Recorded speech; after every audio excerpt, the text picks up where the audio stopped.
This is a relay project. Real Talk starts right now. Here's Ryan Jesperson.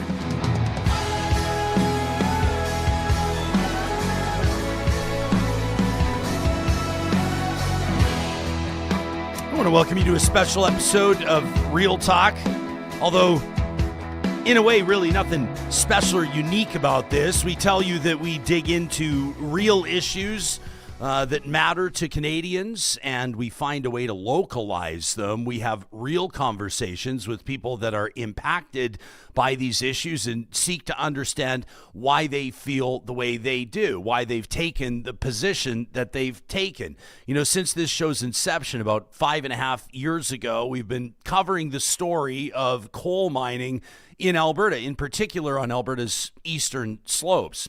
In the mountains. It's an issue that has been up and down on the radar of Canadians. We've seen high-profile lawn sign campaigns. Of course, well-noted musician Corb Lund is currently collecting signatures for a petition. He's hoping to have the future of coal mining in Alberta put to a referendum in October later this year, with 10 other questions, presumably, as it stands right now, 9.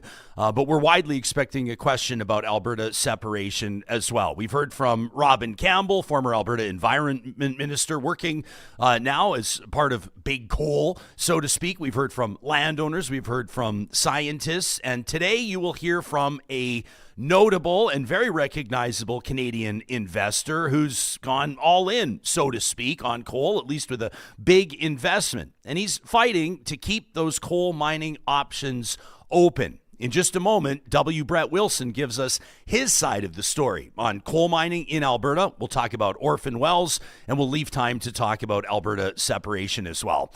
This episode is happening with the presenting sponsorship of our friends at Hanson Distillery, and everybody is talking about their Mini Yeggs Cream Liqueur. This is a launch just a couple of weeks old, an Edmonton original.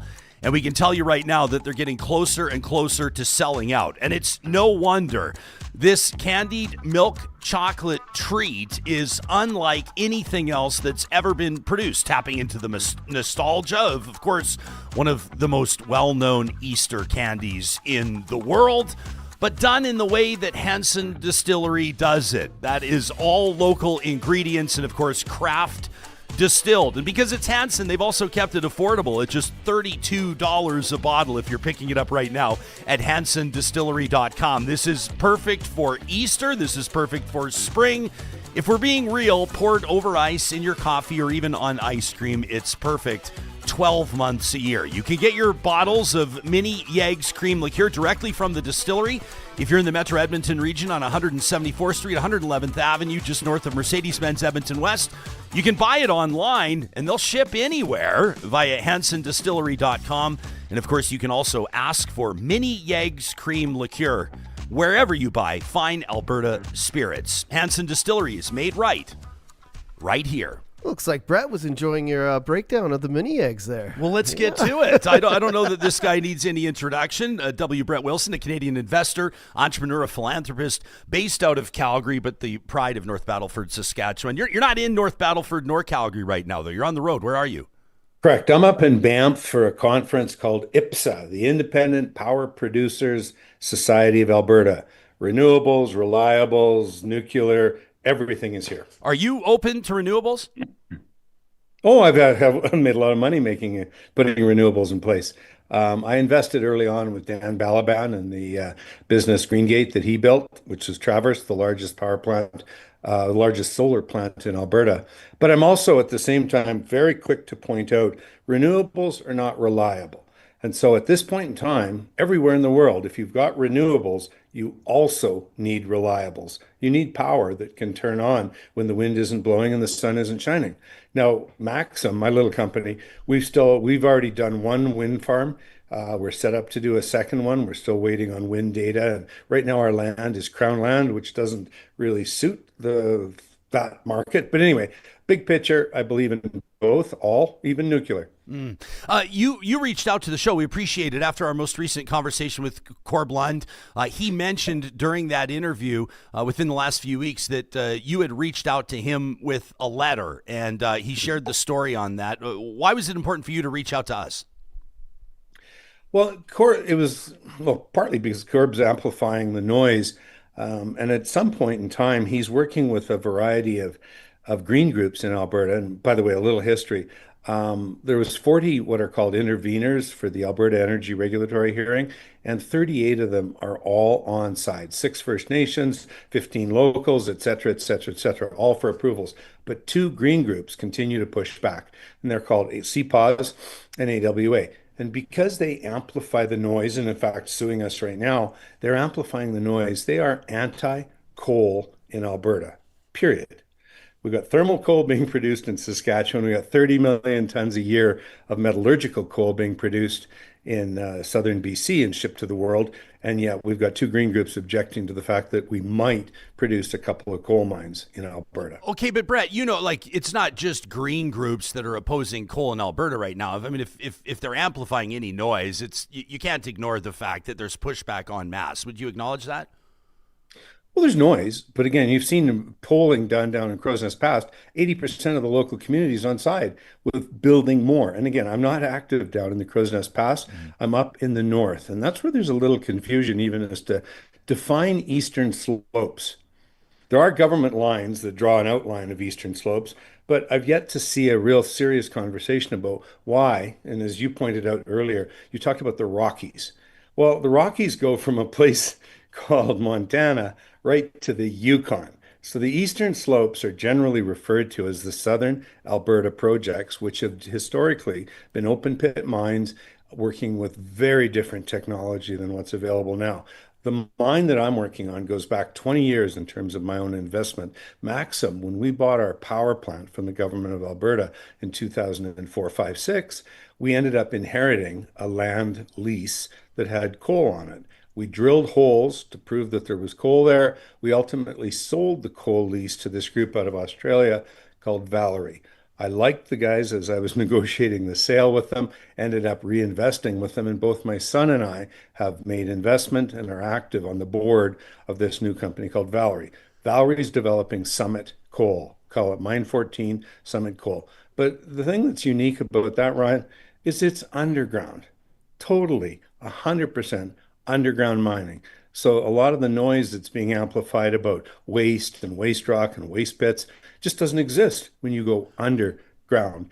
And we're also developing metallurgical coal. Metallurgical coal is the most important coal for the world if you use steel. And I'd yet to find anyone who doesn't use steel. Okay, so when you refer to it, though, as noise, I mean, are you suggesting that the opposition is uninformed or irrational or being driven by misinformation? If I describe something as noise, I'm immediately denigrating the effort, right? Well, there's a lot of ways of describing it. A couple of weeks ago, I met with Najwan and Sarah, the 2 lead, if you want to call it, environmental people. They're both MLAs, both with the NDP. And we kind of sat down to talk about the noise, all of the noise. And their questions about how are we going to deal with water? How are we going to deal with fish? How are we going to deal with the community? How are we going to deal with everything? Was unbelievably, and again, I'm going to call it mutually respectful. I saw Najwan up at the IPSA Energy Conference, and she was totally open to conversation. And that's, I think, the most important thing we can do is have conversations as opposed to animated noise, as you point out and call it. Okay, I want to throw to, as mentioned, we've had a lot of conversations on this over the past 5 years or so. It's a story that I don't think is going away anytime soon. We could talk about the industry side of it, certainly the environmental side of it. You reference support for these mines in Crow's Nest Pass. I think that's obvious. I see some people in our live chat here, powered by Park Power, talking about how those numbers stemmed from a closed town hall. But of course, sure. There's the politics of it is a significant story. We talked to Dr. Bill Donahue. This was back on the 16th of June of last year, so call it 8 months ago. He's a former chief monitoring officer with Alberta Environment. I'm sure you're familiar with him. He was the executive director of science there. And here's what he told us about the environmental impact that he's concerned about when it comes to mining. What does this paper on fish tell us? What it says is even though coal mining in the Crow's Nest shut down like 40 years ago, there's still significant selenium that's pumping downstream into Crow's Nest Lake. The continued inputs of selenium from these old coal mine sites have resulted in selenium in the fish that live in Crow's Nest Lake being so high that the government has quietly put on a consumption advisory for fish from Crow's Nest Lake. And this is 40 years after the mines closed. Downstream of the coal mines in Upper McLeod, they saw up to 93% declines in trout populations because of selenium and other chemicals released from coal mining. It can only have a negative effect downstream in terms of water users and ag. The water quality will be lower, and the amount of water will be lower. I mean, the South Saskatchewan River Basin, from what I understand, is already over-allocated in terms of water rights. And so once you roll climate change and warming and declining snowpacks and drought on top of all of this, adding coal mines into these really water-sensitive regions is insanity. Let's pretend the company can treat the water, but I mean, when the coal mine closes in either 4 years or 24 years, who pays for it then? You can bet it's not going to be Gina Reinhardt and her companies in Australia that are going to be paying for this extremely expensive cost of treating water for decades. I mean, if Teck spent over $1 billion and can't solve the problem, what are the chances that a company's going to provide that kind of money after it has stopped operating? And it's certain that there will be long-term legacy problems with contamination because that happens. But I mean, Albertans are no stranger to abandoned infrastructure when a resource disappears or the prices drop and the company folds and walks away or sells them all to a shell company for $1 or whatever. So that's the former chief monitoring officer from Alberta Environment. You're laughing. What's so funny? To be blunt, he didn't even mention metallurgical versus thermal coal. He didn't mention, not once, the difference between open pit and underground mining. He didn't once mention that all of the selenium comes from the gravel and rock that's taken to remove and then extract coal. The selenium doesn't come from the coal, it comes from the rocks around it. And so when I dig an underground coal mine for metallurgical coal, everything he said is completely irrelevant. So, I mean, it's interesting, but irrelevant. Okay, but you're not going to tell us that underground mining versus open pit mining, that underground mining is perfectly fine, that there's no environmental impact, that people have no reason to be concerned. Like that sounds to me like fallacy from the start, doesn't it? Why would the municipality of Greenview, why would the community of Grand Cache, why would the mine, we've got a couple of ranchers who wrap around our site. They're all 100% on side. 6 First Nations. There's a 7th one now wanting cash as well. But no, I'm dead serious. The underground mining is a completely different experience. And so, yeah, I am. And again, it's kind of goofy that people don't recognize the difference. The other thing is the advances in technology between longshore and short wall and board and pit, all of the tools and toys used to do underground, if you want to call it tools and toys, but it's the equipment. It's a completely different experience. And that's where everything you just quoted has nothing to do with what we're doing in Grand Cache. There's an existing underground mine that's run by, it used to be called Grand Cache Coal. There's no noise, nothing. I understand why people in Grand Cache, and I love Grand Cache, by the way, it's a wonderful part of the province. I understand why they'd be desperate to see industry return, right? I mean, the municipality was essentially amalgamated a couple of years ago. They've been in serious economic issue. People have been losing their houses. Unemployment's a real issue. People understand why folks from legacy coal mining families or legacy coal mining towns support this. But the bigger picture is that the millions of people that tap into that watershed or that are impacted by the environmental impacts just don't want it. I mean, do you acknowledge that we're talking about apples and oranges here? You are talking about apples and oranges again, underground versus open pit. And there's no water being used for the underground mining. It's ludicrous to have that. Sorry if I'm smiling and giggling, but it's just two different worlds. And the fact that the environmental movements are opposed to coal in Alberta without narrative, without how it's mined, without where it's mined. And again, there's confusion as to ask most coal mining groups, ask most green groups where the eastern slopes end. They don't know. No clue. I mean, I think that you're right that underground mining would have a smaller surface footprint. We'll hear from a landowner, Lori Lang, in just a second. A smaller surface footprint, but scientists are saying that the bigger concern here, it all comes down to the water, right? It comes down to the selenium. Not to mention things like I think probably building roads and access and acid mine drainage and long-term water treatment requirements. But selenium, that risk exists, and we've heard this time and time again, as mentioned over the past 5 years, regardless of whether the coal is mined underground or open pit. So the real issue might be... Where does the selenium come from? Where does Robin Campbell was on the show, said the same thing. Selenium is just salt, right? I understand that some people... No, not at all.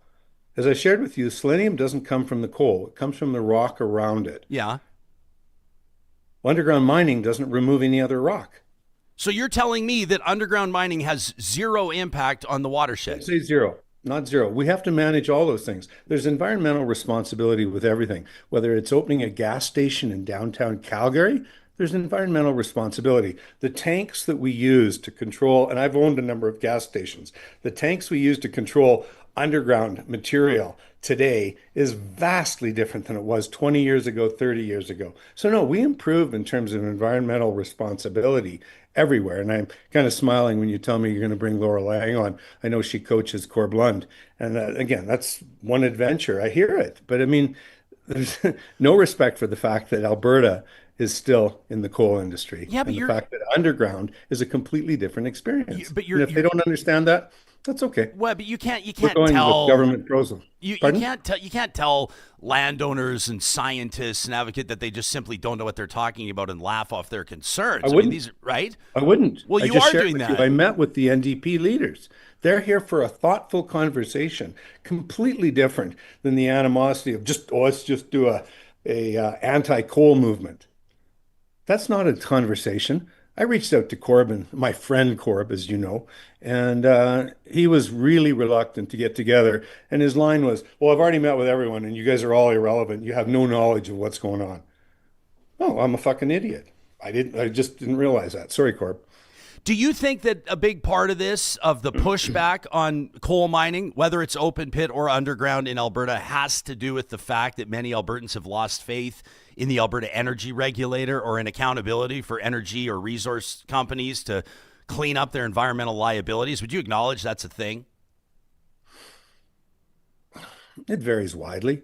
I mean, look at what's going on in terms of Fort McMurray and the land that's being developed there. There's people, remember the radical environmentalists thought that, exploiting the oil sands was going to destroy the planet. That's simply not the case. Has there been a lot of issues with unabandoned wells and the delays and the dawdling on getting that stuff all cleaned up? For sure there has. And that's a regulatory issue.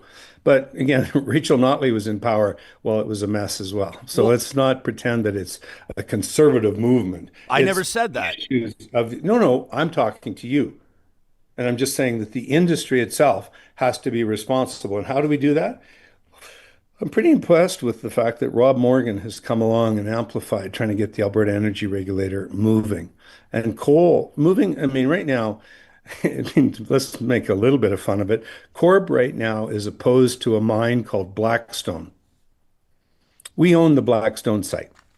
We haven't drilled anywhere near enough holes in the ground to amplify our decision as to what we want to do. It'll probably be underground. It'll probably be 3-4 years, but it's not immediate. But Corb's already come out and said it's got to go. It can't be developed. It's an underground coal mine in the middle of Alberta. I'm just sorry, Corb, and I like the guy a lot. But the also thing, I admire the fact that Corb is looking to raise the profile of environmental responsibility. No issue there. I'm one of the largest landowners in Saskatchewan. Do I believe in land? Yeah, absolutely. I'm one of the largest landowners in Kelowna. Do I believe in land? Yeah. Again, don't get me wrong. I understand the environmental responsibility of everything we do, but the amplification and changes that are being made to the oil and gas industry in terms of proper and better responsibility has changed dramatically in the last even 15, 20 years, especially with underground coal. Yeah. We're using proprietary technology that didn't even exist 20 years ago, and Corb's never once asked. Okay, I want to ask you about... Want to sit down and explain to me how you guys are doing this? He doesn't care. We talked to I care. Well, I mean, everybody cares, Brett. Like, it's obvious everybody cares. No, I'm telling you, Corb doesn't care. I offered to meet, offered to go through it. He says he's got all the technology, all the information in the world. Oh, really? Well, I mean, I don't speak for Corb, but people can No, I listen. don't. People can listen to the interview that we did with him. But his probably most memorable quote of the interview was when he says he's talked to the government ministers, he's talked to representatives from the coal industry in executive positions, et cetera, et cetera. He says they all try to good old boy him. They treat him like he's an idiot. They treat him like he doesn't know what he's talking about. They treat him like they're trying to pull the wool over his eyes. He doesn't feel like it's been a good faith conversation. I don't speak for him, but I can understand why he may be sick of the conversations. I don't want to make this whole thing about Corb Lund, though. This isn't about Corb Lund. This is about how Albertans feel about coal mining in the province and in particular on the eastern slopes. Listen, this was a long time ago. This was January 13th of 2021. We talked to David Luff. David was from the Lougheed era. As a matter of fact, he developed Alberta's coal policy in 1976. You're going to hear a quick clip from him. And then Laura Lang, she's a rancher with Plateau Cattle Company. She was part of that Real Talk Roundtable as well. And here's what they had to say. 5 years ago, we were talking about this. We've been talking about it for a long time. Here they are. When you take the top off a mountain, you cannot put it back. Mountains, the whole ecology, the environment, it's not just for grazing. It's for wildlife. It's for the rivers and the streams that flow off of those mountains. It's physically impossible to put a mountain back after you've taken off the top of it. And that's what the Lougheed government was all about. It was very clear, and this land that's been opened up, this 1.5 million hectares of land that have been opened up, they were very, very clear, and they knew that reclamation of that land was not possible. And so when the agriculture minister says, well, you can throw some grass seed on there and it's going to work, that's a manufactured landscape. It's not a natural landscape. It doesn't provide a foundation to continue to supply secure, safe water for users downstream. It does not provide for wildlife. It doesn't provide for recreation and tourism, the very reasons why the coal policy was put in place in the beginning in 76. Anybody that ranches or have cattle know that we're grass managers first, and native grasslands throughout Alberta are growing in extinction. You don't replant native grasslands. As I will agree with David, artificial is not reclamation, is not restoration in our minds. And as David had mentioned, the mountains serve a lot of purpose. They serve flood mitigation.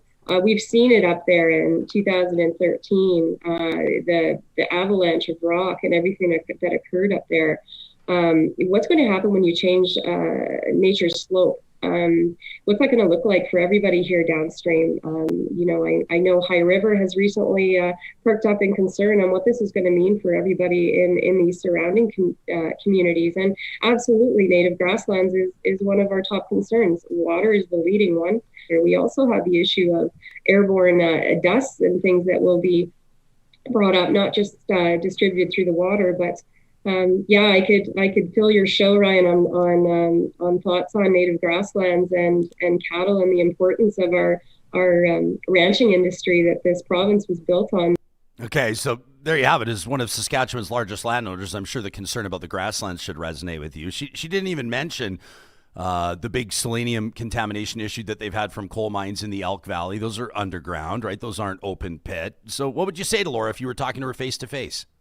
Well, we're not doing grasslands in Saskatchewan. There's very little of it. That's where you grow your cattle. I'm a farmer in Saskatchewan, so a completely different experience. But no, again, we tear up the land. And again, if they say that you can't build native grass, well, we're not trying to. I'm a farmer. Yeah, but you're only looking out. You're looking out for your own interest. She's telling us what her concern is. I'm telling you, I am looking after my interest because I own the land. It's of no use if I don't look after it. So we do it you have no idea the time we spent with our farmers every year. But look, go back to big picture. Again, underground mining. I mean, when the guy was talking, Luff was talking about removing the top of a mountain. none of the mines in southern Alberta remove mountain tops. And by the way, I had the privilege of going whitewater rafting in Chile with Robert F. Kennedy Jr. And the greatest conversations we had was about the impact of coal mining in the Appalachians, where they do take the tops off mines, but we don't where we are. And again, Kennedy and I developed a fabulous friendship talking about the development of coal. He was Brett, do you think completely anybody opposed to it. trusts RFK Jr.'s take on health impacts of mining? Any reasonable person these days, honestly? No, but you're using Laura Lang, or you're using Duff from 1976. The technology and the tools have completely changed. And that's the point I'm getting at. What they do in the Appalachians has changed. What they do in Alberta has changed dramatically. Even the guys in the South, all the Elk Valley stuff, that's all down at the bottom of the mountain. It's on the side of a mountain, and they're digging. They're not removing mountaintops. So again, you can say it. It doesn't really matter, though. It just sounds good to talk that way. Okay, so why do you are you suggesting that, like, if this goes to a referendum, we'll see what happens. We'll see if they get enough signatures. But the Albertans that would vote against coal expansion or vote against coal mining, let's put it that way, in Alberta, writ large, or in certain areas of Alberta, what do you think you would say to change their mind in a way that wouldn't put them off? Like, are you suggesting that big coal with its billions of dollars hasn't been able to effectively tell its own story?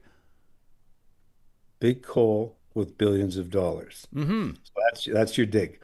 Well, it's not my dig. I mean, what Gina Ryan, the Look, Australian companies, I'm trying like, to build a coal mine. There's no billions involved with our little coal mine. Sure. I mean, you can try to present under- yourself as a small player. Nobody believes it, but you know that the Australian investment in Alberta is massive. She's one of the wealthiest people on the continent. I mean, obviously, That's Northback. Yeah. That's the South. Yeah. But Again, I'm not involved with any of that. I know, Brett, but this is a big picture conversation about coal mining in the Rockies. Nobody's going to Then why referendum can't we about. have a big picture that includes coal mining where I am? Well, that's what I'm asking you. If Northern that's the message Rockies. you want to send people, and why that message hasn't resonated. Well, because the community is 100% on side. I'm kind of on side. The community is 100% on side.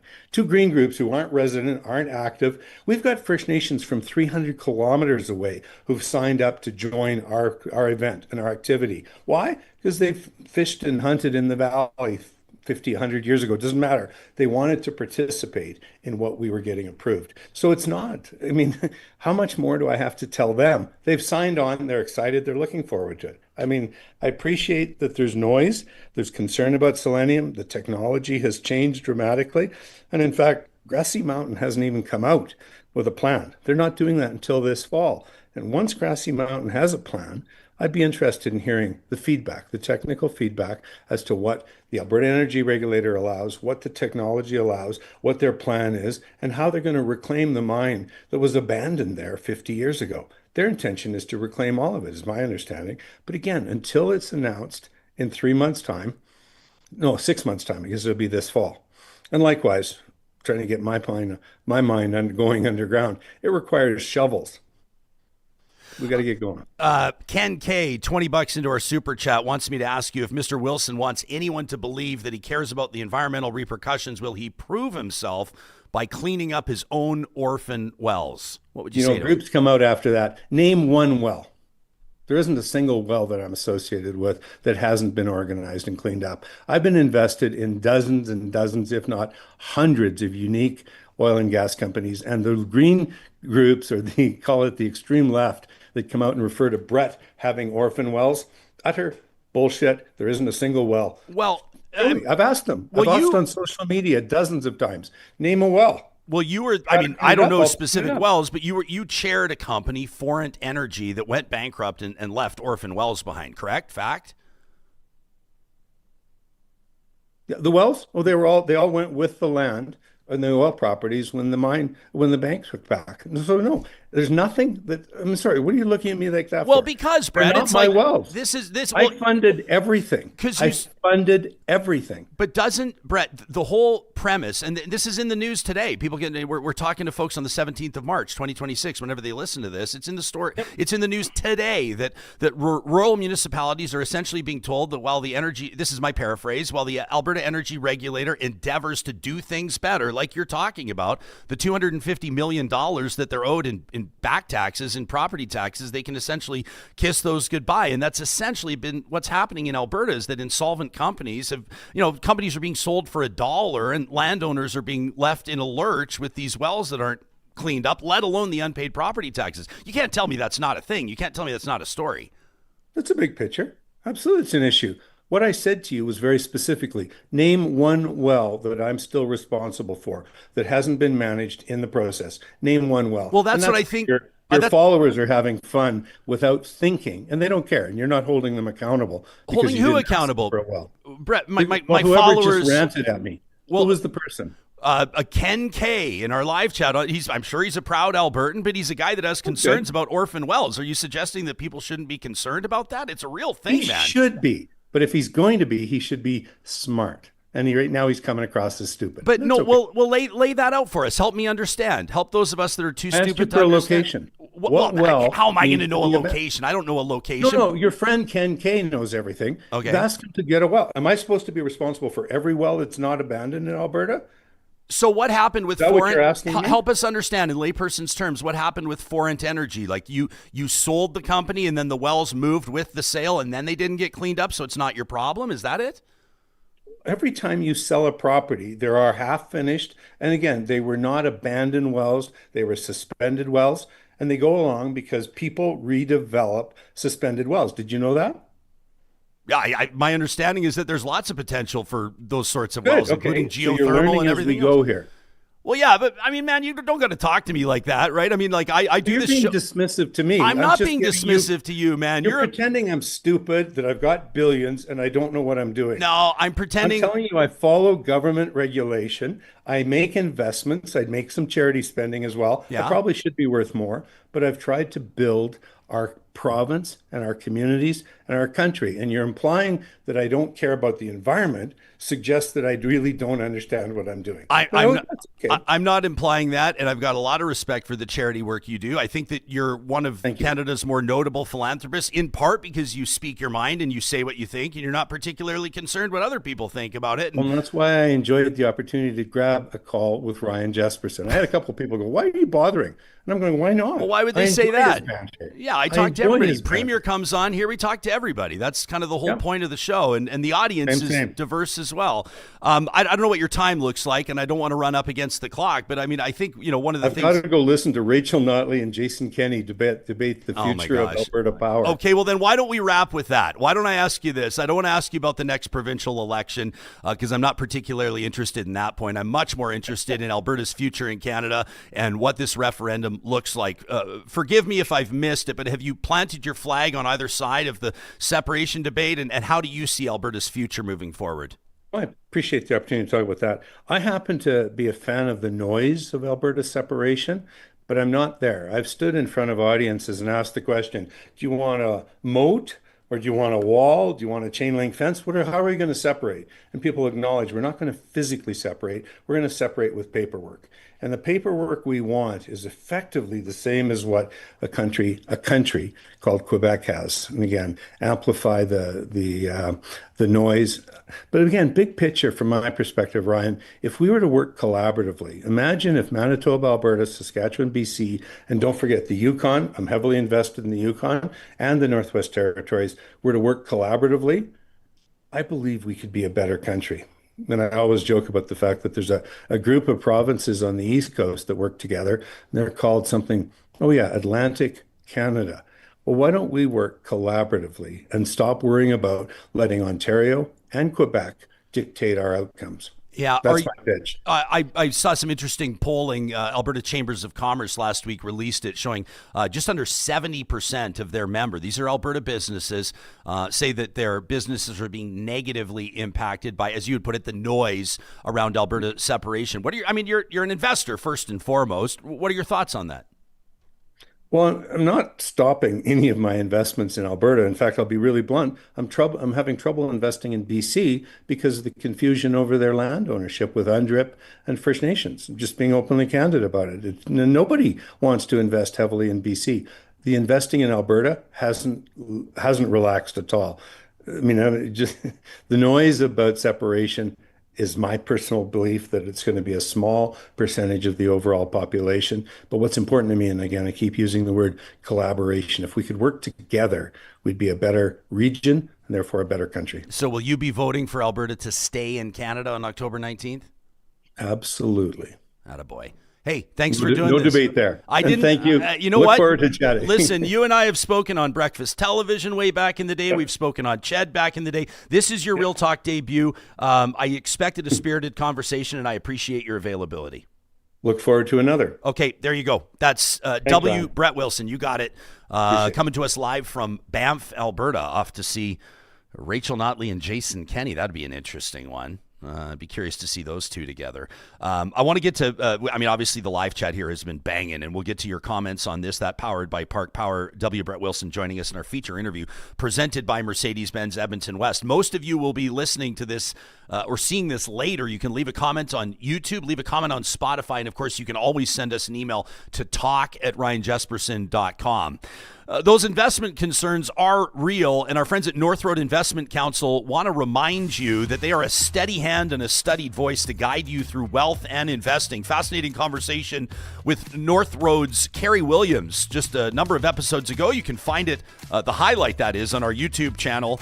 You can also just go directly to the episode. That was the 24th of February. Kerry talks about the impact that AI is having on markets and presumably on your portfolio, at least if you're invested in any tech stocks. Some great tips on how to navigate the uncertainty that AI brings, not just to the world in front of us, but in particular to your investments. The team at North Road would love to provide a second set of eyes for your investment strategy. Maybe you've got someone already managing them, but a second set of eyes could prove to be incredibly valuable. And because you're hearing about this on Real Talk, they're going to offer that to you at an hourly rate, and that's a discounted rate. When you reach out to them at northroadic.com, you just mentioned that you heard about them on Real Talk.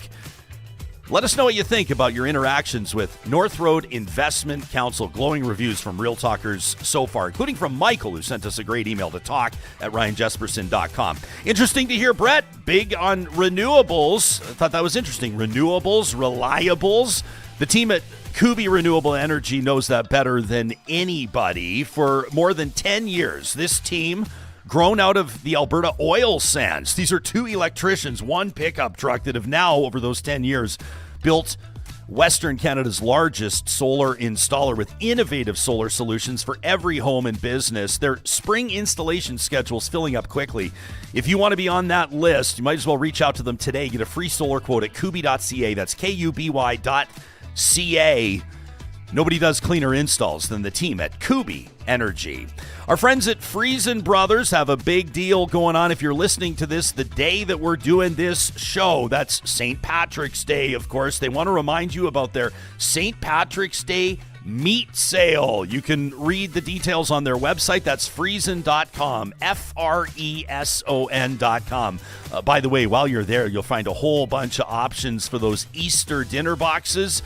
If you'd rather spend time socializing, quality time with your family and friends, let Friesen Brothers Red Seal chefs handle the cooking. We recommend it. That's what we do. Find details on the Easter boxes and today's, the one-day only 20% off meat sale. That's the St. Paddy's Day meat sale in the butcher shop at Friesen Brothers, online at Friesen.com. That's Freson.com. And if you like the blazer I'm wearing this episode, by the way, happy to let you know it's a brand new one. I just picked it up. What do you think, Johnny? Paired it up with a little Yeah, it looks nice. green It looks very cashmere festive. for St. Paddy's Day. Made it all work. This jacket is so versatile. I absolutely love it. Wear it with jeans, wear it with dress pants. I got Chad and the team at the helm to hook me up. That's who I trust when I have to look my best. I'm going to be hosting on stage this afternoon. Better bring my A game, so I let the team know at the helm, and they set me up. They could do the exact same for you, including luxury casual wear and full custom suits. If you want to see what they've got cooking this spring, step into the latest from Brunello Cucinelli and the world's top designers. You'll find them at thehelmclothing.com or, of course, in the Helm's luxury 3-story retail experience in downtown Edmonton. A reminder, if you're looking for this elevated casual kind of a look, and you're going to be shopping at thehelmclothing.com, make sure you use the promo code REALTALK. That's all one word, REALTALK. They'll take 10% off your entire order when you're online at thehelmclothing.com. Well, time flew with W. Brent Wilson. Appreciate his availability, and apologies to the Real Talkers. Of course, many of you who are having your say in our live chat powered by Park Power. I want to give you the floor now. We've got a ton of different takes here. I mean, that RFK Jr. reference on the rafting trip resonated with a lot of people. I know. I thought that was kind of an interesting one. Do I call him a polarizing personality in the United States? Who, Brett or? No. I mean, Brett's a polarizing personality. I mean, to be fair, maybe I'm a polarizing personality. I don't know. I think if you disagree, like, here's the thing. If like, that's why I said when he was laughing at the mini eggs stuff before, you were doing your mini eggs promo, and he was loving it, and like. He's a likable guy until you get into the opinions, and if you don't agree with him, then it becomes divisive. The same thing with you, I would say. But a lot of those things, like, you could fact check today, and I mean, you were saying it. You're not going to get into a scientific debate. You're not a scientist. I'm not a mining expert. And here's the thing: neither is he. But like.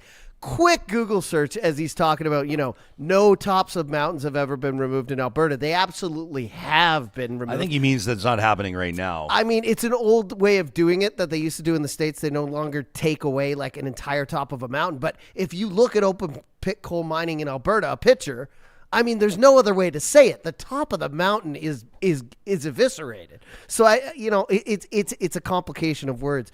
When he's talking about, I just looked up a bunch of things while he was talking here. Underground coal mining.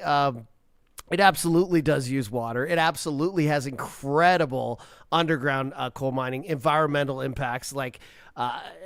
Much of the same ones that open pit mining does. Not only that, it's a lot more dangerous for the workers. There's a lot more chance of injury. Well, I mean, I will say selenium not being released with coal only being in the rocks, also false. Like there's a lot of things there. The water thing is a big one, and I can understand it. I'm not dismissing concerns around workplace safety and stuff like that, but you'll have miners that'll be lining up to do these jobs. They're experienced miners. They're not going to be concerned about that, and I don't think that it's surprising to see in coal jurisdictions. I mean, I'm not surprised to hear him point out Grand Cache. Grand Cache is a wonderful, if you've ever been up there, I don't know if you have, but it's like a town. It feels like a town on the top of a mountain. They run that Canadian death race up there. We've been up there for a music festival. Fascinating place. It's really been hit hard when industries have lagged and employment numbers have lagged. And you can Google that and read more about kind of the plight of Grand Cache over the past 10 years or so. Same thing in the Elk Valley. Same thing down in Crow's Nest Pass. There's a lot of people, I said this on the show before, Daddy was a miner, Granddaddy was a miner. They've seen a lot of economic activity and opportunity there. So, of course, those people want the mines, but one of the things with coal mining, which also holds true with any industry that has environmental consequences, is that it doesn't just impact the people within a 50-kilometer square radius. And so when you look at the reach of these watersheds, or when you look at air contamination, depending on whatever industry you're talking about, then the conversation needs to be zoomed out from just the 500 people or the 200 people that may have jobs somewhere. That's not to suggest that those people's perspectives aren't relevant or that those jobs aren't important to those communities. But the conversation is bigger when you're talking about water contamination that would impact people quite literally in some cases across a number of provinces or across the country. SJD in our live chat says, big picture, the Rockies are too precious for coal mining. The Alberta government has banned renewables in the mountains because they're too precious. They didn't like the looks of them. The same rules should apply to all land uses. Many of you making comments on the RFK Jr. reference, which I'm not surprised at. RS says it's hard to have a reasonable conversation with a narcissist, says they're never wrong and they're really defensive about criticism. I mean, I don't know. I think, you expect, and Brett's a sharp guy. Obviously, he's done very well. He's a very successful person. He's part owner of an NHL franchise. He hosts probably the highest profile garden party at his Mount Royal home down in Calgary. I believe last year they claimed that they, I'm not using the word claimed in a supercharged way, but I believe that the number they released was $500,000 raised for charity. So a lot of people admire what what he does in the community. But, you can also see the strategy in an interview like this where, and many people do this. Politicians do this on the show all the time. He's not the only one. But they'll take your words and try to twist them, or they'll set the scene. Yeah, I've heard the noise about this. Well, if you call it a noise, like when the teachers were protesting, right, during the teacher strike, was that noise? I don't know. You be the judge. Same sort of a thing around Alberta's separation and all these folks that want to pull Alberta out of Canada. Is that just noise? Was the Freedom Convoy just noise? Folks typically may apply that moniker or that characterization of protest or pushback if they disagree with it. But then if you're talking about the cause that they care about, you wouldn't like to hear it described as noise, right? Kathy told us that she was logging off, had to leave this interview, she said, before she got frustrated with all the spin doctoring. Why? Stay, hang out. I'm not down with that. I don't cover my ears like the monkey symbol, and cover your eyes and cover your mouth. Like, you have to, like, these are the people on the other side. If you're on the other side, if you're on the, I don't want to say right side, but when you have 70-80% of Albertans saying, I don't want this thing, and then here is one of the loudest voices on the other side saying, this is why we should have this thing. You better listen to them. You better hear what they have to say, because that's the opposing view. If you're just joining us in our live stream presented by California Closets, by the way, you can get a free consultation today at californiaclosets.ca. W. Brett Wilson, our feature guest, less in our chat, says, according to a 2021 report, Foreign Energy, where Wilson was a director, investor was involved with at least 5 wells in Ribstone, Alberta, 2 wells in Success, Saskatchewan. You can Google it. I mean, it's there. Goramu, kind of rolling their eyes, I think, in the chat, said, when asked to name one well, he goes, well, here's the company name. I said Foreign Energy. He goes, oh, well, that went with the land. I think that's, unless I'm misunderstanding what Brett had to say, that's the complaint. That's the exact complaint. We've talked to many environmental journalists on this. I remember Arno Kopetsky talked to us about this in reports on orphan wells in Alberta. The whole point is that when these companies, I mean, friends, Google MAGA energy. As you're listening to this episode, Google MAGA, just like Trump, right? MAGA, it's Make Alberta Great Again. MAGA energy, and then hit news in your Google search, and you'll see it in the news right now. This company is not even responding anymore to requests from landowners. These are landowners that are being left in the lurch. These are Albertans. These are, in many cases, multi-generational farmers, ranchers, taxpayers that have been negatively impacted by this. And the premise of their protest is that these oil companies, these drilling companies, when they go insolvent or when it doesn't make financial sense for them anymore to be on this land or to be drilling these wells or to be holding these environmental assets or environmental liabilities, if we're being accurate, they sell them off for pennies on the dollar. And who gets left in the lurch? Who gets screwed at the end of the day? It's landowners. It's Albertans. And that's the whole point. That's what people are so pissed off about, right? Evans says he strikes me as one of these business people that just leave liabilities for others. Noob says just because he got cozy with the government, wiped his hands clean, doesn't mean it's not his problem. I mean, come on, right? Now, I know that backers of his position or maybe fellow investors in these companies will say, oh, you're just going to sit here and read all these comments after he's not here any longer to defend himself. This is, and it will point out to you, in case it's not incredibly and apparent, obvious, this is an open chat, right? This chat could be, I would say candidly, hijacked at any point by people that are pro or lobbying against any particular issue. But this is an audience that draws strong numbers out of Western Canada, but oftentimes across the country. These are Canadians. These are, in many cases, Albertans that are sharing their perspective. Just because they're not multimillionaires or chairs of companies or haven't been on, high-profile television shows doesn't mean that their points don't resonate or that they're not important points. Can we all agree to that, right? Leslie says, I didn't really realize who we were dealing with until this conversation today. Bucky says, instead of remediating wells, Foreign dumped 16 wells on the Orphan Well Association, transferring millions of dollars in cleanup liabilities to the public. Mar Black says, yeah, the companies can go bankrupt on purpose so they don't have to pay to clean them up. Tyler says, you're on the wrong side when the host of the show has to go on the defensive. I don't know if I was on the defensive, but I'm just, I think that it's important for us to clarify what we are saying and what we aren't saying in an interview. And Brett can attempt to portray himself to a certain degree as like a small player in all this. But he really bristled when we mentioned big coal and the billions of dollars. I mean, friends, if you've been following the story, you know the deal, right? A massive investment, like in the hundreds of millions of dollars from an Australian billionaire, and they're looking to get their money back out of this. The royalties, and we've heard it reported on the show before. Now, it may change, fluctuate a little bit year to year, but like Alberta, was it 2 years ago, I think, the royalties collected on coal was like $10 million. Not billion, $10 million. And a lot of folks have argued that the juice just isn't worth the squeeze. They don't want it. One of the things that I've thought was particularly interesting is we've had Real Talkers. We get a ton of emails. I'm sure that this episode will be no different. After every time we talk about coal, and a lot of Albertans have suggested that it would be worth it to them for the province to pay out a settlement to the Australian investors as opposed to allowing the mining to continue.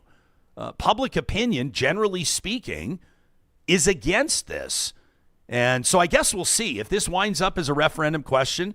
Corb and his team, what is it? waternotcoal.ca, waternotcoal.ca. There it is. That's the petition. If you want to see it, if you want to check in on it, I'm showing it on my screen now. That's the one that Corb Lund is behind. He was on the show talking about it just a few weeks ago. You can find that in our podcast archives or, of course, on our YouTube channel as well.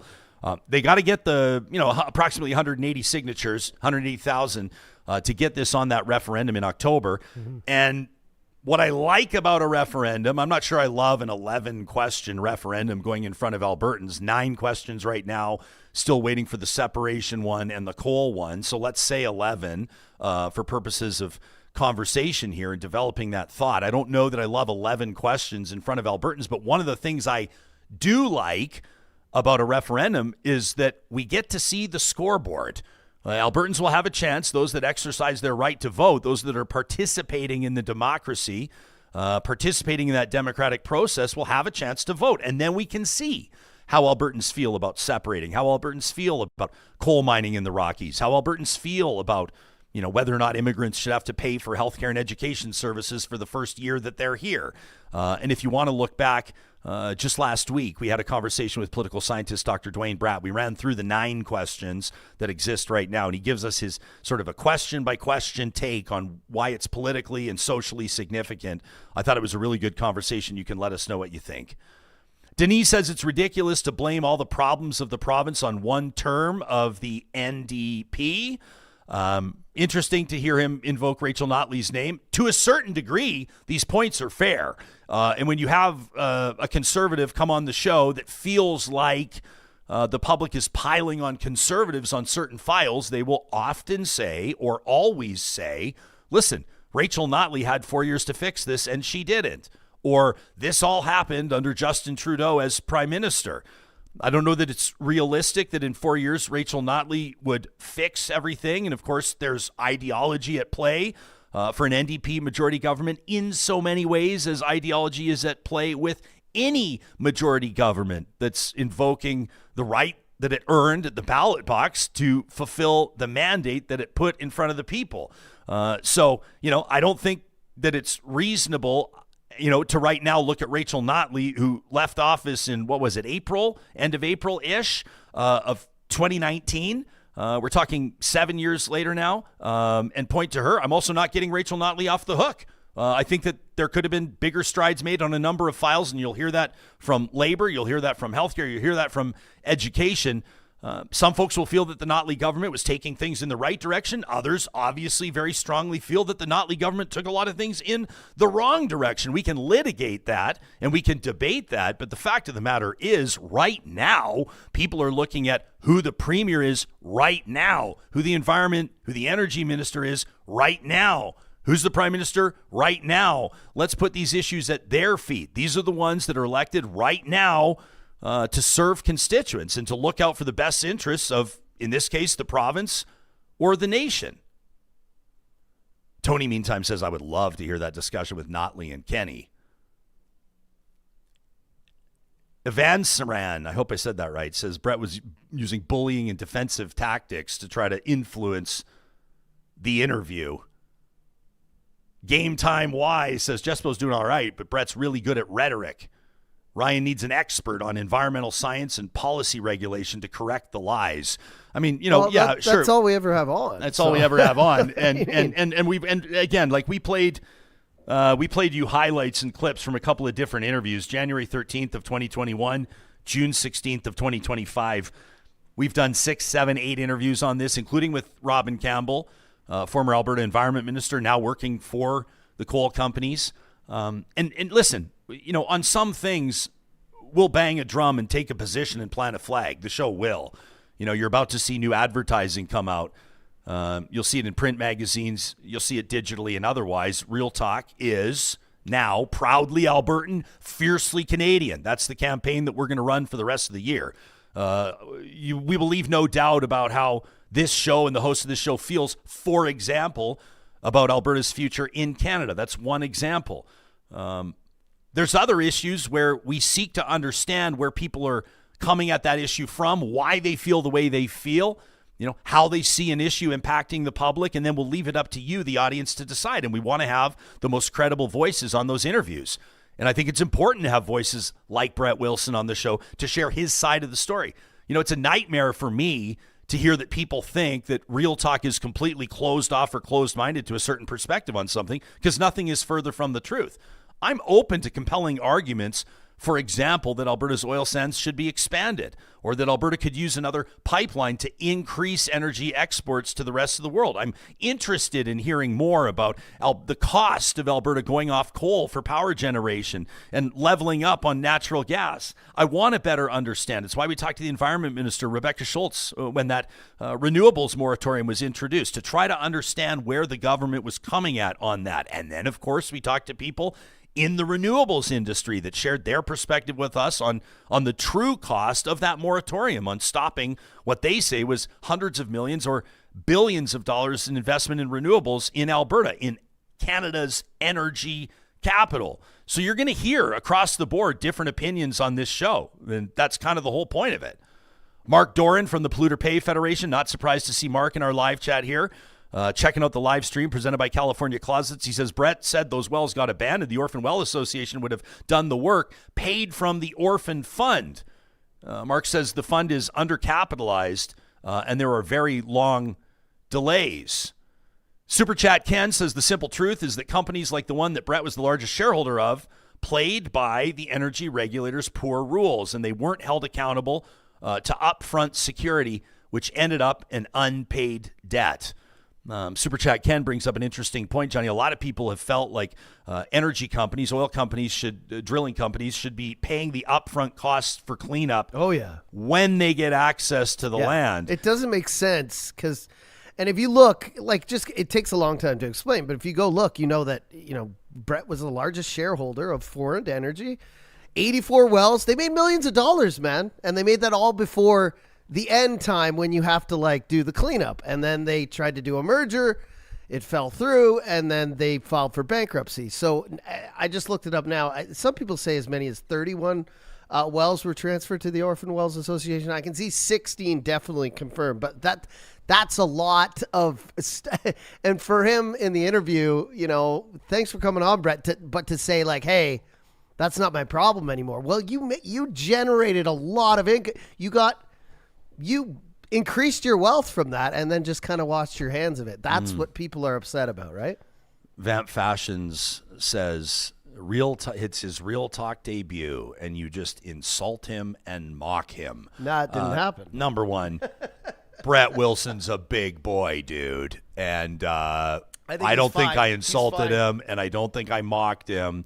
And if you are, if you happen to run into me in the wild, you'll know that I am more than happy to have conversations over beers, or if we're being really honest, Johnny, typically over old fashions. And I enjoy those types of exchanges. Oh, you enjoy them? I enjoy people holding me accountable, and I enjoy holding people accountable, and I enjoy people pressing me, and I enjoy pressing people. Yeah. But none of that is insulting or mocking. Never. I think that we showed Brett the appropriate respect. We acknowledged his accomplishments. We mentioned his philanthropy. But respectfully, I'm also not going to get pushed around and mischaracterized on my own show, right? And so I think it's important to clarify when someone feels like Brett said he felt like he was being characterized as this billionaire who doesn't care about the environment. We'll say, let me clarify, but here are the facts, and here's what we deduce from those facts. And if you disagree with it, the floor is yours to push back. That's not insulting. That's not mocking. And this is a guy with plenty backbone. This is a guy that I don't think needs any help, so that the host of Real Talk doesn't push him around and bully him, right? Yeah. Ken says, you'll notice in that entire conversation, Brett avoided discussing the problem with Northback's open mining issues. He simply said that their application isn't known yet. I mean, we knew that he would want to discern between open pit mining and underground mining, and to a certain degree it's relevant. It's obviously relevant. We want all the facts, right? The last thing you want is to, or at least let me say the last thing I want is to form an opinion on something based on insufficient information or incomplete information. So we want to know it all.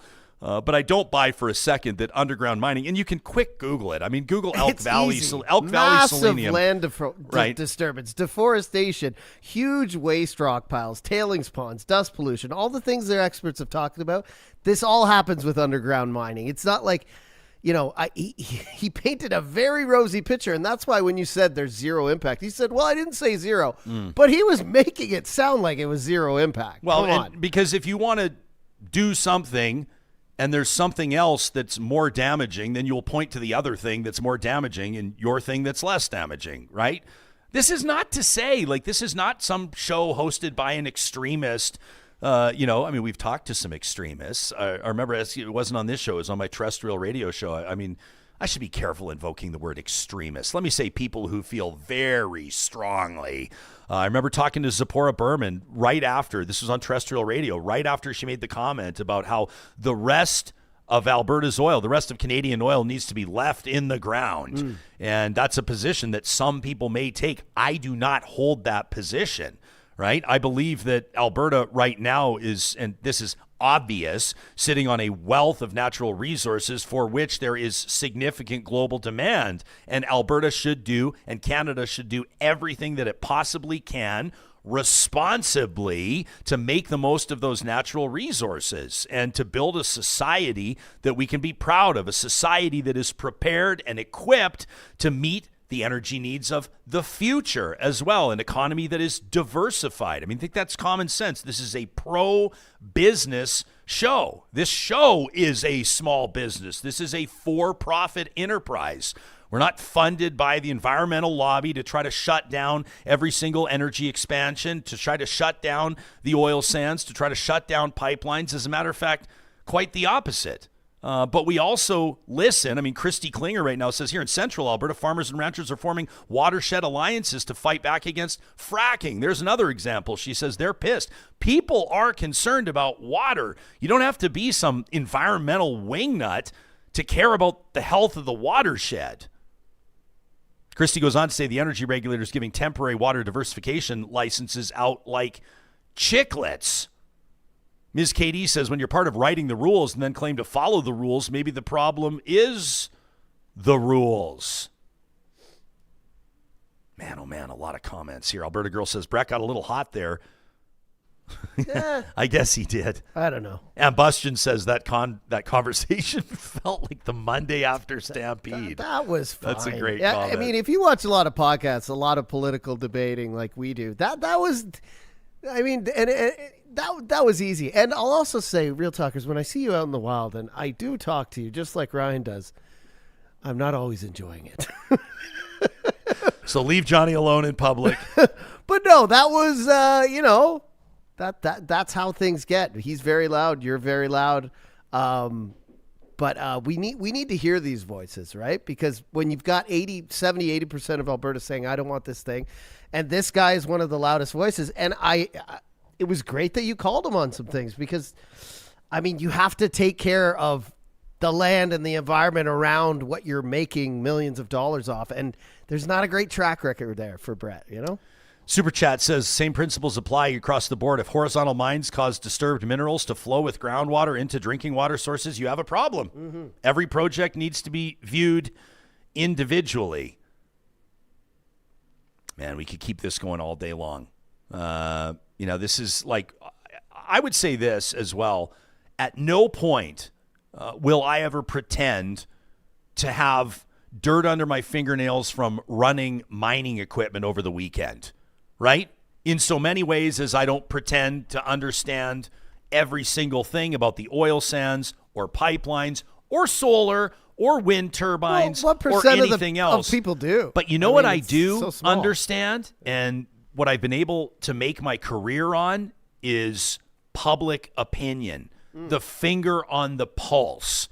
And I say this many times in my love letters to you real talkers, that this show is nothing without you and without your feedback. And we know what we see and we know what we read. And I have very strong powers of observation. And I couldn't miss the lawn signs around mining in the Eastern Slopes, that big campaign. I think it was CPAWS that rolled that campaign out a couple of summers ago. You remember that one? That was a high-profile one. It is obvious that people feel very strongly in the province of Alberta, and some of you may point out that not everybody feels this way, and you would be right.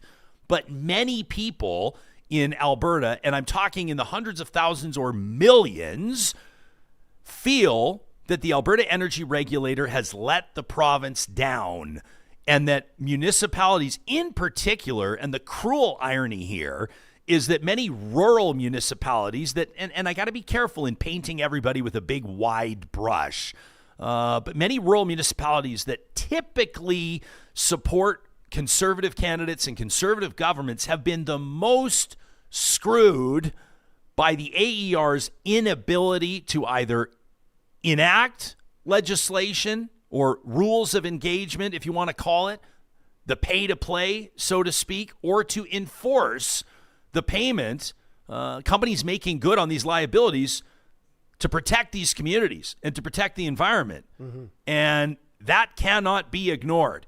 So you may, and this is the case in any debate or in any argument, if somebody's a particular expert on the technicality of something, or the operating procedures, or the specific little details, and that's not to say that those can't be key.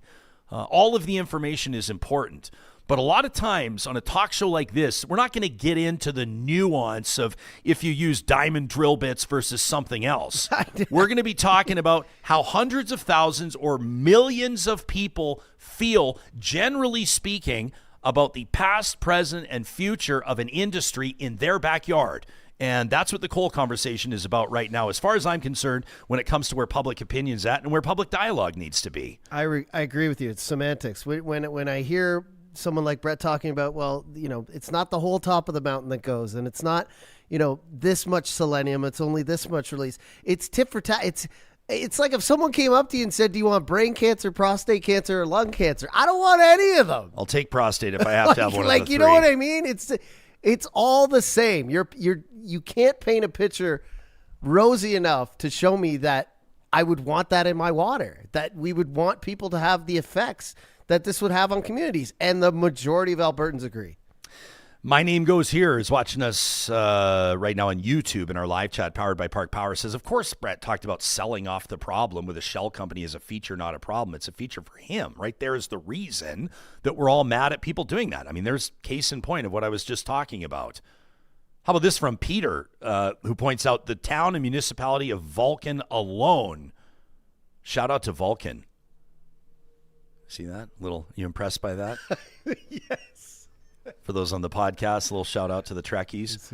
It says the town municipality of Vulcan owed $18 million in taxes and royalties. Just in Vulcan alone. $18 million would probably go a long way in that community. And if you read the news right now, I mean, just Google it. Google rural municipalities, Alberta. Hit news on your Google search and you'll see what I'm talking about. These municipalities are essentially being told that $250 million that they're owed, forget about it. And moving forward, they hope to do better. Like, okay. Alberta Rancher says people need to come to our Warburg land meetings. We're a small group, but we sure get a lot of attention from the province. And W. Brett and the government are basically spewing the same BS. That from Alberta Rancher, who I'm sure is just a left-wing, urban, condo-living, granola-munching lunatic, right? Dwayne says this isn't an argument about pineapple on pizza. It's much more serious than that. Granola, pizza, we're hungry over here. Bunny Slippers says this is why all oil and gas and mining companies should be putting money into a separate fund not controlled by the companies to pay for the reclamation of land and potential environmental issues. Remember Justin Trudeau, right? Freed up, what was it, $1.3 billion or something like that for oil and gas liability shortly before he left office. And so, this is something that's obviously on the radar of the feds. Alberta has had resources made available to start cleaning this up. Ken says the province doesn't even want you to know how little the coal royalties are. It's $10 million, right? Off the top of my head. Says they lump coal royalties in with non-renewable rentals and fees in the budget. Says the entire total is $131 million. Others say dismissing legitimate concern as noise proves that he only has one motivation, and that is profit. Says I would get the sense that he would burn it all down to make a profit. I mean, he would bristle at that, right? Like I don't know if he got pissed off. I mean, Brett, he's a TV personality. I'm not saying that he didn't bring his true feelings to the conversation. I think he really did. But one of the things that really pissed him off was that implication. It was the super chat. It was that Ken K question about Orphan Wells liabilities and the assertion that essentially, or the implication that he didn't really care about the environment. He did not like that at all, right? Obviously. Ambustion says, why don't we hold the UCP accountable for approving a project against everybody else's downstream wishes? Les says, raise the coal royalties and stop talking about a PST. I think the only people talking about a PST are us, Les. I don't think Danielle Smith's going to be talking about a provincial sales tax anytime soon. Dwayne W. says the UCP only paid a small fraction of the $16 billion in settlements to the coal mining companies for breaking contract agreements. Gilles says we may want to be careful with the referendum. The government still gets to choose the question and the materials provided to those who are voting. Says what Brett just presented there. Gilles says misinformation may be what is promoted. Goes on to say, by the way, the Alberta Rockies are world-renowned. Dwayne says even Marilyn Monroe went to them. Says you can't mess with something as iconic as the Rockies. Did you hear that Marilyn Monroe got kicked out of Jasper when she was there? I think it's because she was, and this is the Real Talk rumor mill, I got to confirm this. I think it's because she was shacking up with Joe DiMaggio. I think that was it. So she had to move to Banff. It's one of my favorite stories. I think that's absolutely amazing.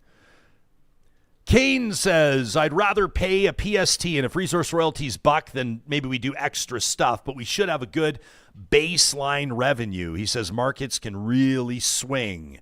Kane, I don't mind that at all. Ken K says, by the way, thanks for reading my question. Ken K, thanks for kicking in on the super chat. He says, I can't say I was surprised he was triggered, but it shows that was all an act. Bunny Slippers, 4 years for the NDP in power, 50 plus for the Conservatives, says we know where the issues lie and who's to blame. To be honest with you, I don't particularly care if we're going to debate whether this is the PCs. You want to talk about the so-creds before them, if we really want to do a deep dive. The NDP or the UCP. I think that Albertans want what's best for Alberta. And the people that need to be held accountable are the people in power. Like, that's obvious. And so I don't think that, you want to be in a position where you will defend to the wall Jason Kenney every single time, or Peter Lougheed every single time, or Ralph Klein every single time, or Rachel Notley every single time. If anything, and I understand why people feel very strongly about their partisan affiliations, but wouldn't it be wonderful if we could sort of pull ourselves or extrapolate ourselves out of that and really just evaluate issues based on what's best for our families, what's best for our communities, what's best for our planet? Can these be our guiding principles? Vamp says Notley was horrible. Jason Kenney was almost just as bad. Sure. Gilles says, Rachel Notley should have fixed this all in 4 years, but how dare we say the UCP should have built schools and hospitals over the last 6 years? Sure. I mean, I don't want to get too off track on this. Tracy D wonders would Brett Wilson have even appeared on Real Talk if there was an opposing expert on the show at the same time. I mean, probably. I don't know. I can't say for sure. Plain Power is wondering what are the benefits versus the liabilities. Has anybody really done a deep dive into either of those? I mean, we've mentioned the royalties. So if you want to look at the benefits for the province of Alberta, they're very low. If you're talking to somebody who has a job in mining because of those projects, they're obviously going to say that the benefits are very high. The liabilities are a whole different matter. I mean, this would be a different conversation, Johnny, if coal royalties mirrored oil and gas royalties in the province of Alberta. And that said, you'll also hear from a lot of people that will say Alberta needs to do a royalty review right now. Alberta's still not getting enough for its oil and gas. Still not enough oil and gas revenues. The last one to even entertain the idea was Ed Stelmach, who essentially paid for it with his premiership. It was wildly unpopular when he talked about a royalty review. But generally speaking, we keep saying the juice not worth the squeeze. People in Alberta don't feel like, even if you compromise, I mean, what's $10 million? Like, if you're an individual, $10 million is a shitload. But if you're the province of Alberta, if there's even the slightest chance that you may be permanently damaging your watershed, that you may be doing permanent damage to farms, ranches, communities, is $10 million worth it? $10 million in the provincial budget. It sounds crazy, but it's like a rounding error. It's nothing.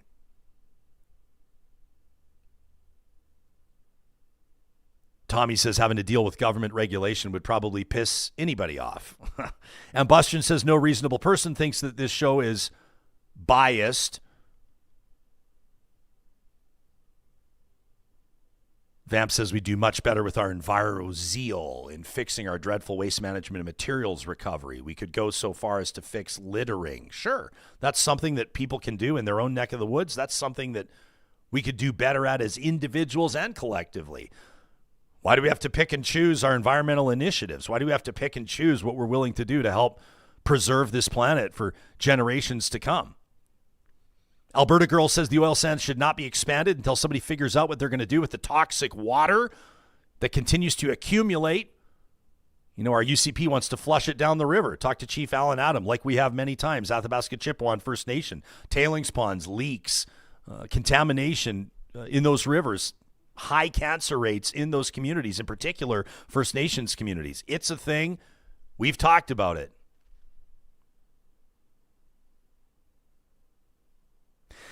Man, I appreciate the comments that continue to come on. I feel like we could do this all day. I also know that a lot of you probably have St. Patrick's Day brunches to get to, and you got to move on. And Bustion says, I'm pro oil and gas. I'm pro extracting resources. I am against doing it in a stupid way that doesn't benefit Alberta. I feel like that perfectly characterizes my position on it. I feel like that's perfect. Anubius says, it's too bad the average person doesn't have a lobbyist in government. Maybe then we'd have our interests expressed. Lobbying is a rich person's game. Peter says the irony in the United States, you know, the renewed coal mining in coal country, those coal miners don't seem to be particularly excited about going back to work. Lauren says we're talking about pollution here. It's like pissing in the corner of a swimming pool and saying that it won't spread. Thank you for the visual, Lauren. You know, growing up, the folks next to us, the family next to us, Johnny, had a big pool. We were like 10, 11 years old at the time. They had a big sign up that said, welcome to our ool. Welcome to our ool. Because there's no pee in it. I get There's it. no pee in it. Yeah. Please keep it that way. Yeah, but there's always pee in pools. Come on, let's be real. Johnny. You're all peeing in pools. I know you. When I'm at a all-inclusive with a swim-up bar, I make a point to pee in the very pool. loudly to stand up. You know, if I'm playing volleyball in the pool with a bunch of other drunks. Sure. To stand up and say, I'll be right back to the volleyball game after I hit the washroom. Yeah, but I mean, I'll see you all right after I use the washroom. And then I feel like it reiterates that some of these folks have been in the pool for 3 or 4 hours. Pool, come on. It's just a big, I don't want to be gross here, but there's involuntary fluids that are released from people's bodies Just happens. You're drinking. The way you put that. That's why. The way you put that. Happy St. Patty's Day. Have a nice brunch. But you're in there. You're drinking, Ryan. Somebody tells a joke. You start laughing. You pee a little. Happens. Jeez. Copper Girl, shout out for your YouTube channel membership. We appreciate you. Says government oversight no longer has the public's confidence. And many landowners in the Peace Country have concerns over the proposed nuclear plant here. We have concerns that we're being ignored and silenced. That from Copper Girl. You can send us an email anytime to talk@ryanjesperson.com. I agree. As a, what do you call me? A transplant, because I didn't grow up here in Alberta, but I love this place. I've left. I've come back. This is the main issue. Like, if you could show us records of orphan wells being cleaned up, of farmland being reused. We'd love to see it. Of grass seed being put out and the grass regrowing, of mountaintops being somehow miraculously reversed, I'd be like, okay, at least there's a track record here. At least it's 50-50, whatever. The track record is bad. It's horrible. It's non-existent. I tried to look for photos of like rejuvenated environmental projects that show me one. Show me a picture that is like, here was before, here's after. It's not perfect, but look how good we got it. We got it almost back to how it was. It's a fantasy. I don't think, if everything's working well and landowners can have leases on their property and make money from those wells on their property, and the wells are producing, fueling the economy, contributing to employment, and then if and when those wells reach the end of their lifespan, or when it no longer makes sense to have them there, they're properly capped, cleaned up, remediated, whatever the case may be. Sure. Who would complain, right? Who would complain? Now, I am getting some fact-checking happening in our live chat here, powered by Park Power, around why Marilyn Monroe was kicked out of Jasper reportedly in 1953. Here's what the people really want to know today. This is what the people want. We're going to get to more of your comments on that in just a moment. The real story, because Craig Baird, do you remember our buddy? Of course. Craig just does amazing work with Canadian History EHX. I like what he's done with that. Craig joined us through this summer on that Real Talk road trip special, and we really enjoyed that and loved that. We're going to get to his report on Marilyn Monroe and Jasper, and we're going to get to more of your comments in our live chat powered by Park Power. You're watching Real Talk, and of course we are proud supporters every single year of the Alzheimer's Pro-Am Hockey Tournament. You may have seen me playing in this in years past. I do so in honor of my grandma Norma, just an amazing lady, a legend in our family, in the Jesperson family, and I honor her with my participation in this in support of the fight against Alzheimer's disease and other dementias. It goes down later next month in April, and we'll be telling you more about that. But right now, this is a call to action, friends. There's going to be a link in our show notes. There's going to be a link in our live chat, and I'm asking you to consider a donation to my player profile. I'm playing on Team Cali Crush. That's our friends at California Closets. And we're going to be, of course, hoping to top what we did last year, which is $1.2 million raised. Now, here's the incentive for you. Now, many of you will donate, I think, consider a donation in honor of somebody that you care about. It's like what Warren and Sarah and Bill have done already. If you donate by this Friday, okay? It's got to be by Friday, 5 o'clock Mountain Time, and there's a reason why it's time sensitive. So you got to get your donation in by March 20th at 5 p.m. Mountain Time. If you donate a minimum of $100 to the cause, follow the link in the show notes, follow the link in the live chat, or go to any of my social media on LinkedIn, on Blue Sky, on X, on Facebook. It's out there. All donations of $100 or more will qualify to win 2 club seats. We're setting you up nice to the March 21st Oilers game against the Tampa Bay Lightning. That's right, Kucherov, Hedman, Vasilevsky and the boys are in town to take on Connor. We hope Leon and Boosh. And we want to sit you there in club seats. 2 club seats to the Oilers game on March 21st. We'll do the draw at 5 p.m. this Friday, the 20th of March. All you have to do to qualify is donate a minimum $100 to my player profile for the Alzheimer's Pro-Am Hockey Tournament. Thank you in advance to everybody who donates, even if it's $5, $10, $15, $20 in honor of somebody you care about. That would mean the world to us. We're also, of course, very proud to be supporting the Alberta Women's Health Foundation. Did you know that it is Women's Health Research Month? As a matter of fact, coming up on the 20th of March, our Real Talk Roundtable this Friday is going to focus on some of the issues that are impacting, in particular, women as they navigate the healthcare system across Alberta and across the country. Disease affects women differently, specifically, disproportionately. But for decades, research has not fully reflected that reality.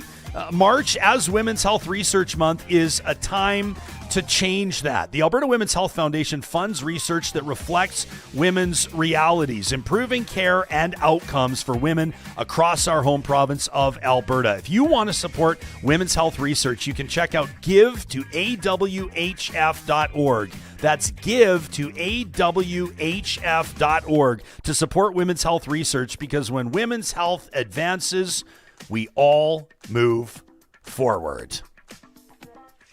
Hey, I love fact-checking myself. You're pretty good at the fact-checking on this show. Yeah, the it's not audience... that. It's like sometimes I say something and then I'm like, oh, that was a little too much.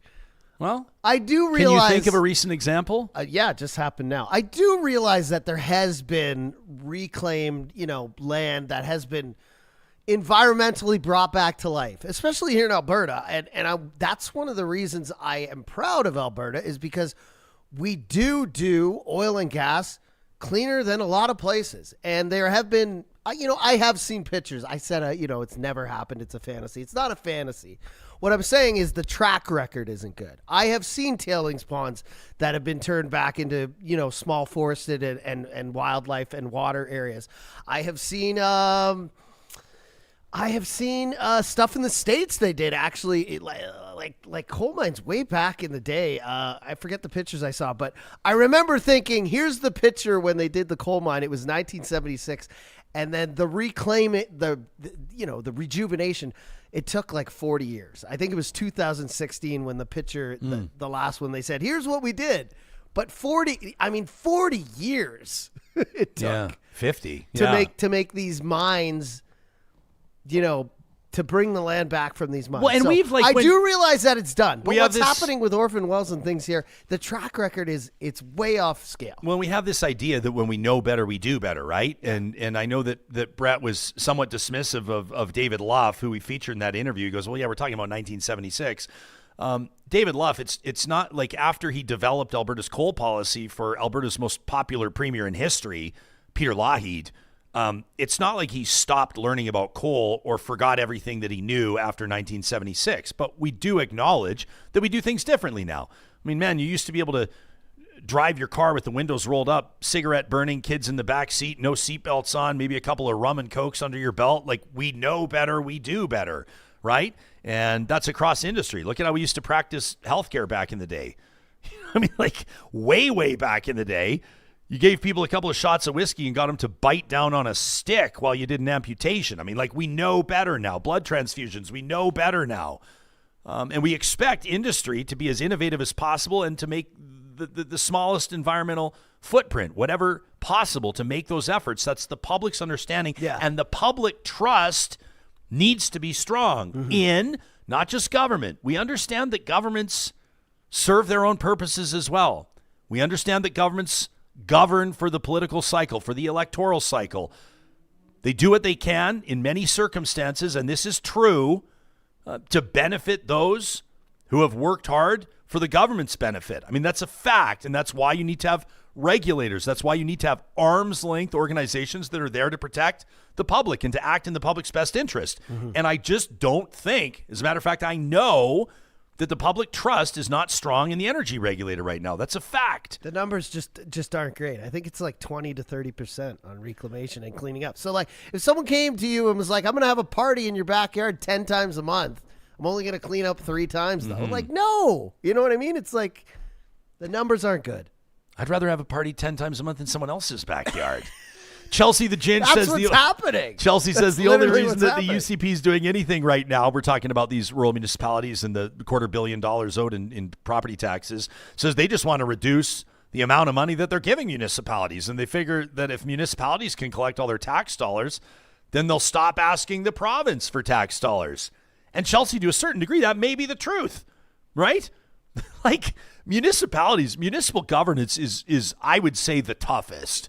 Because if you're an elected official, like if you're a town councilor, if you're a city councilor, if you're the mayor or the reeve, like people are coming up to you at the grocery store. People are coming up to you at the gas pump. People are coming up to you at school drop-off or pickup, and they're sharing their concerns with you, and they're very real concerns because they're staring people in the face. It's like my street hasn't been snowplowed in 2 weeks, or our garbage is not getting picked up. This is stuff that's like staring people in the face, right? Big picture, if you're a member of parliament, it's kind of like, not that the federal government doesn't do anything significant. It obviously does. But MPs typically, you're out in Ottawa for a long time. When you're back, and it's not to take away from the effort that they have, but municipal governance is like front and center. And municipalities are hamstrung. They're handcuffed in a lot of ways as well. They can't run deficits. The Alberta government has the luxury, I guess. I mean, not like they want this, not like the finance minister, Nate Horner, wants this to have a $9+ billion projected deficit, but that is a luxury when they can say to the electorate, listen, you want us to spend on all this stuff. You say that we need, to pay our nurses and doctors and teachers better. You say we need more schools. You say we need smaller class sizes. You say we need more surgical suites and everything else. And at the same time, there's a budget reality. And so in this case, they would say for a short period of time, we'll see. But they would say that, we're going to need to run a deficit. The feds can run massive deficits and do, and they're not the only ones. I mean, look at the United States. The debt is in the trillions. Municipalities can't do that.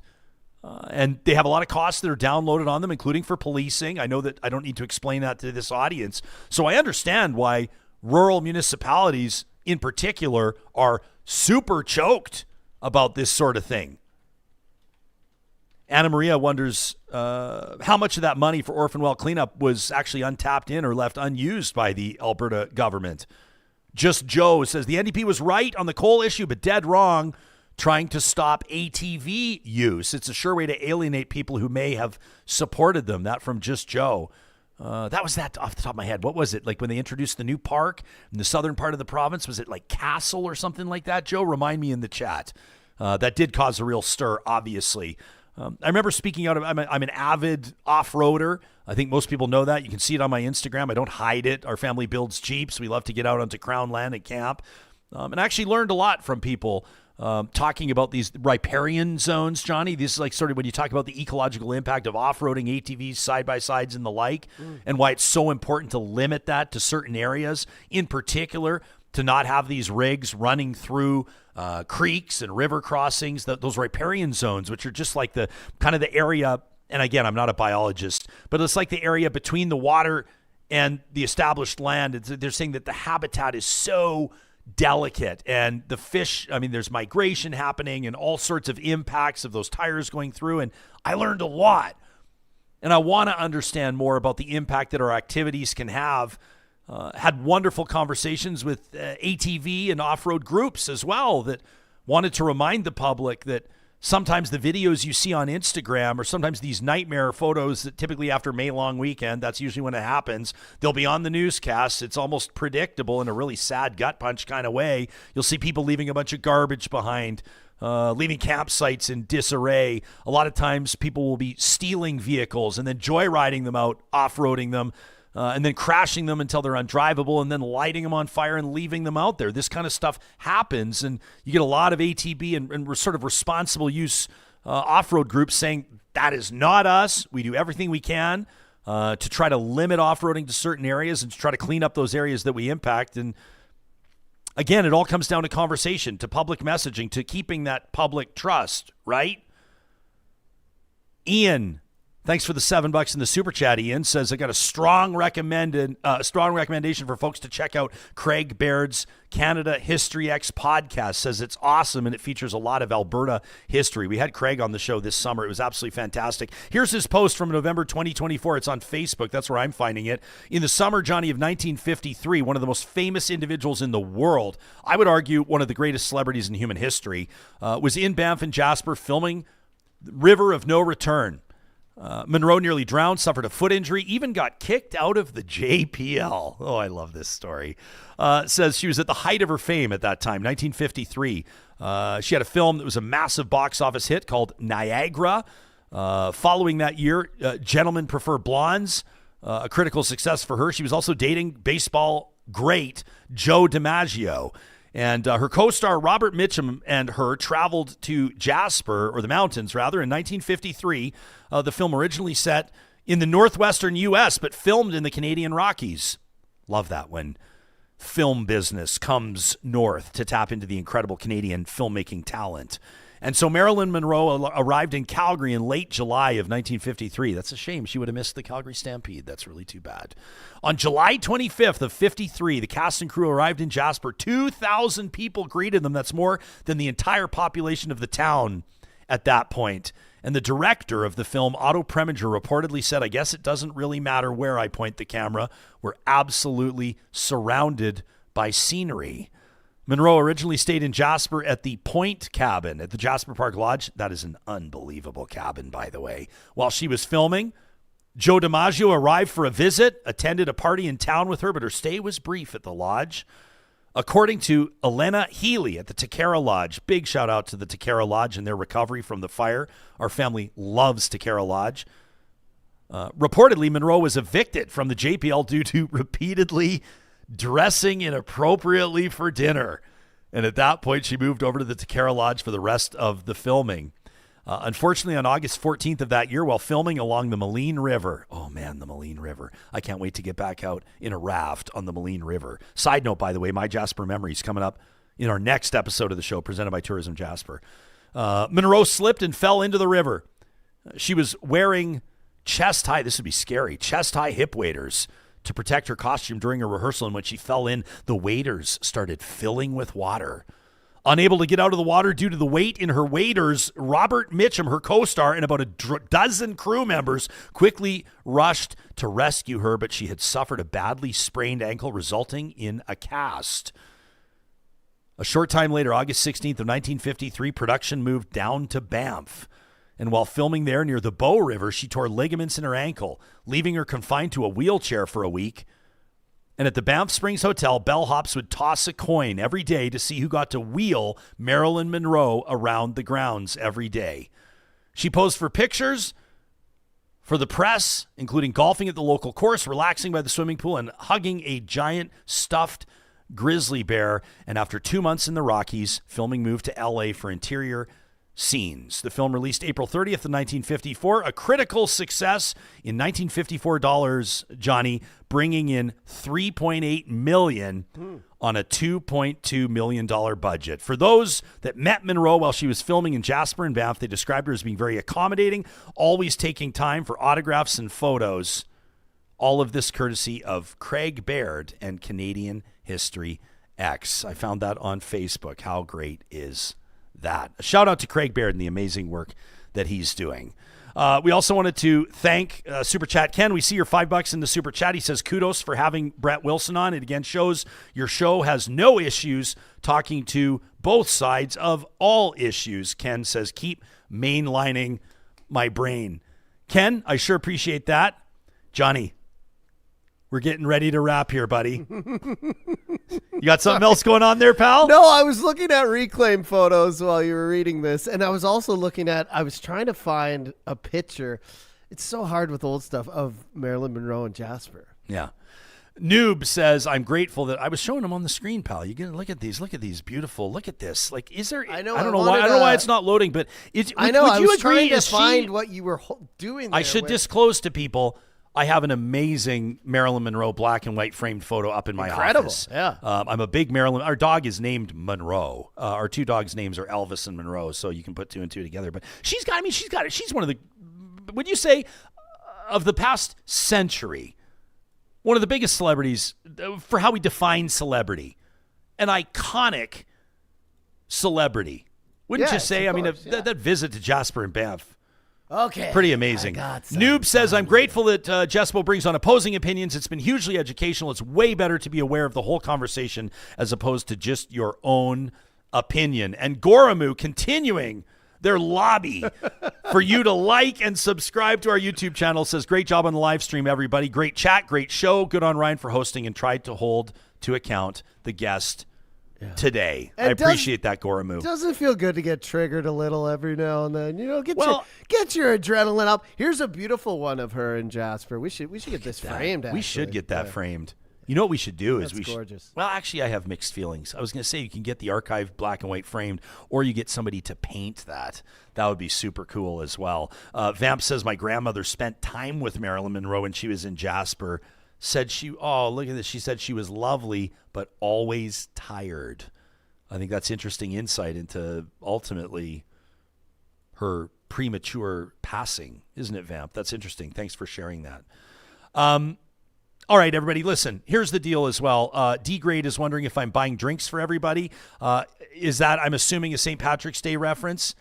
We should do a St. Patrick's Day party. Maybe what we'll do I mean, this is the next only year, day where you can literally go out right now. Guinness for breakfast. Like 9 a.m. People are like, there's no shame. There's no shame. Today is the day. For one day and one day only. Although I was talking to my buddy Matty the other day. I won't give you any more information than that. My buddy Matty, who says St. Patrick's Day for him is the only day of the year where he is guaranteed not drinking based on St. Patrick's Days of past. And so I like that. He's all grows up now. He is all grows Good up. going. But I expect, walking out of here today, I mean, we live in a pretty vibrant, lively building as it is. We've got, people already I can hear. Yeah. Kind of getting into the festivities. But downtown is just going to be. I hope when so. St. Patty's Day falls on a Tuesday, it's extra like, oh. We'll see how tomorrow's show goes. Yeah, there's no way to hide it on a Wednesday. Like on a Friday, you can kind of coast by, get it the weekend, or even like a Thursday. Yeah. When you got to show up to Wednesday after a day like today, it's. Let's just say that your boss or your colleagues will never believe you when you call in sick tomorrow. They will never believe you. Oh, I got a stomach thing going on, which is weird because all I did was drink water yesterday. Kyle letting us know he's going to be splitting the G today. Good luck with that. D-Grade says, you guys, people still have to work. Of course. Hey, listen, I talk a lot about seeing me out in the wild and how much we enjoy connecting with Real Talkers. As we wrap the show today and we head to break, I just want to remind you that You Can Comedy Nights are back tonight. That's the 17th of March, and tomorrow, the 18th of March. I'm going to be there on the 18th with a big table of friends. We're going to be there doing everything that we can to support UCAN Youth Services, and that means I'm going to be telling my friends to get off their wallets. If you're looking for something to do tonight with your pals, you're not going to have more fun than you will at UCAN Comedy Nights. And of course, all of this in support of a great cause. You can get your tickets by visiting ucancomedy.com. If there are any left, oh my gosh, Johnny, look at this. Look at this. I'm on the website right now. Whoa, show tickets are sold out. Scratch that. Real Talkers, we love Scratch you guys. that. You can still take part in the silent auction. Again, that's ucanauction.ca. It closes at 6 p.m. on March 18th. Help us raise funds supporting Edmonton's at-risk youth by participating in the online silent auction, by purchasing raffle tickets, or by making a direct donation. All right, well, shout out to those of you that are going to be continuing this conversation in our Real Talk community chat. That's on Discord. If you're a Real Talk Patreon supporter or a YouTube channel subscriber at the Real Deal or the Real VIP levels, that's where you gain access to that Discord. And thanks to every single one of you who shows up every day for this show, contributing to the live chat with thoughtful, meaningful, real feedback. We appreciate you. Make it a great day.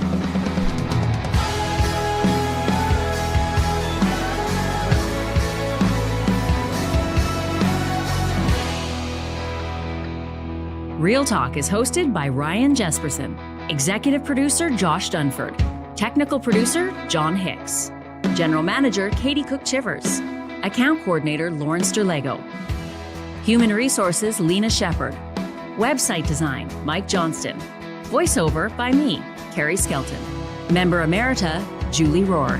Real Talk is recorded in Edmonton, Alberta on Treaty 6 territory, the traditional and ancestral territory of the Cree, Dene, Blackfoot, Saulteaux, and Nakota Sioux, home to the Métis settlements and the Métis Nation of Alberta. Real Talk is a relay project. For more, check out ryanjesperson.com.